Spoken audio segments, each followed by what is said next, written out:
प्यारी सहर। हम रोज टूटते हैं, बिखरते हैं और फिर जुड़ जाते हैं। जैसे सूरज की किरणें आती हैं, ज़मीन पर पसरती हैं और फिर खुद को समेट कर कहीं किसी दूर देश चली जाती हैं। कभी सोचा है तुमने कि अगर ये खुद को ना समेटे तो क्या होगा? चांद का अस्तित्व फीका पड़ जाएगा, रात और स्याह हो जाएगी। तुम्हारा मिलना इन्हीं किरणों की तरह है और बिछड़ना रात की तरह।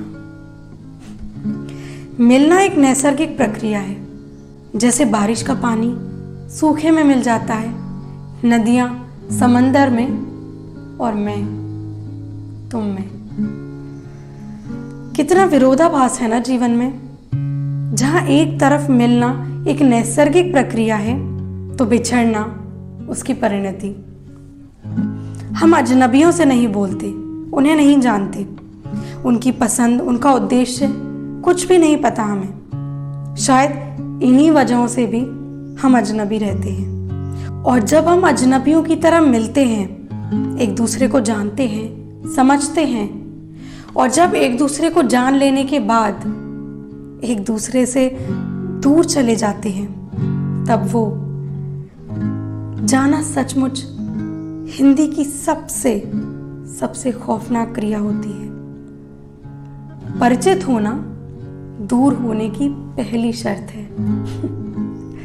शायद इन्हीं वजहों से मेरे महबूब शायर जनाब जॉन एलियस साहब ने लिखा है, बहुत नज़दीक आती जा रही हो, बहुत नज़दीक आती जा रही हो, बिछड़ने का इरादा कर लिया क्या?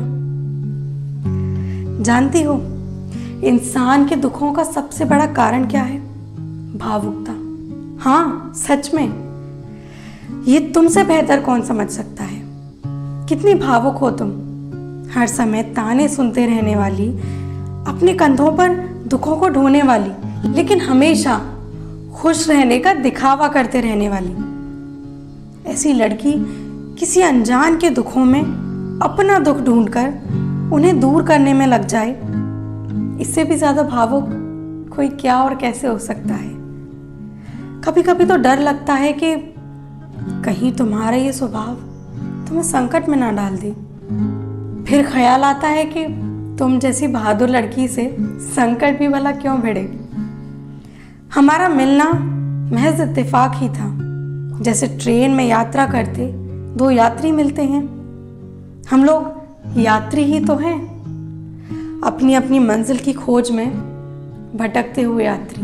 तुम जानती हो ये यात्रा बेहद खूबसूरत चीज है। हाँ, सच में, इसलिए कि जीवन की इस यात्रा में तुम जैसे खूबसूरत लोग मिल जाते हैं, जो जीवन की किताब का एक पन्ना खुद के लिए सुरक्षित कर लेते हैं। हम चाह कर भी उस पन्ने को फाड़ या जला नहीं सकते। जानते हो क्यों? क्योंकि वही पन्ना पूरी किताब की भूमिका होता है।